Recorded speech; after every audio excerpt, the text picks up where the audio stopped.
চারটি উপসর্গ দেখলে আপনি বুঝবেন যে আপনার হরমোনাল ইমব্যালেন্স বা হরমোনের ভারসাম্যহীনতা এই জাতীয় সমস্যা হতে পারে।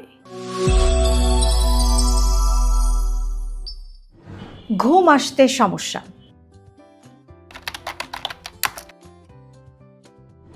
ভালো ঘুমের সাথে হরমোনের একটা নিবিড় যোগাযোগ আছে। যখন আপনার ঘুমের হরমোন মেলাটোনিন ভালোভাবে রিলিজ হয় তখন আপনার ভালোভাবে ঘুম আসে। কিন্তু যদি দেখেন যে আপনি ঘুমাতে স্ট্রাগল করছেন অথবা অনেক রাত হয়ে যাচ্ছে, আপনার ঘুম আসছে না, এপাশ ওপাশ করছেন, কিংবা ঘুম এসেছে অল্প একটু সময় ঘুমিয়ে নিয়ে আবার ঘুম ভেঙে যাচ্ছে, এরকম সমস্যা যদি হয় তাহলে সেটা হতে পারে আপনার শরীরে হরমোনাল ইমব্যালেন্সের একটি উপসর্গ। ওজন কমাতে সমস্যা। ওজন অনেক ক্ষেত্রেই হরমোনাল ইস্যু। আপনি যদি ওজন কমাতে চান তাহলে অবশ্যই আপনাকে হরমোনাল ব্যালেন্সের দিকে ফোকাস করতে হবে। অনেকেই খুব স্ট্রিক্ট ডায়েট করেন অথবা খুব ভিগোরাস ওয়ার্কআউট করেন, তারপরেও কিন্তু ওজন কমাতে পারেন না হরমোনের সমস্যার কারণে।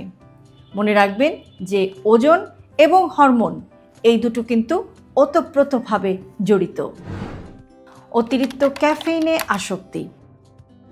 অনেকেই অতিরিক্ত চা বা কফিতে আসক্ত থাকেন, যেটা কিন্তু হরমোনকে ডিস্টার্ব করতে পারে। অতিরিক্ত caffeine not good for gut, not good for hormone. Poor gut health, অর্থাৎ আপনার পরিপাকতন্ত্র যদি সঠিকভাবে কাজ না করে সেটাও কিন্তু আপনার শরীরে হরমোনাল ইমব্যালেন্স বা হরমোনের ভারসাম্যহীনতার একটি কারণ হতে পারে।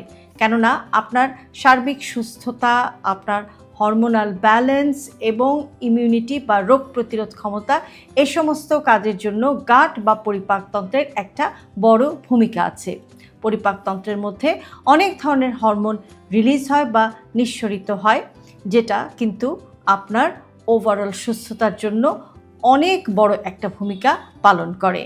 আজকের ভিডিওতে 4টি উপসর্গের কথা বললাম।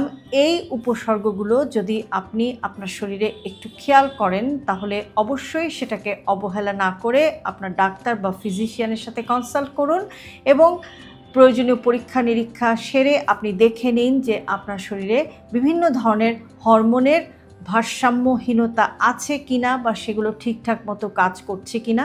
কেননা আমাদের শরীরের সঠিকভাবে আমাদের শরীরটাকে পরিচালিত করার জন্য হরমোনের একটা বিরাট বড় ভূমিকা আছে। এরকম আরও ভিডিও পেতে সাবস্ক্রাইব করুন আমাদের ইউটিউব চ্যানেল এবং ফলো করুন আমাদের Facebook page with doctor Shahnaz Chowdhury.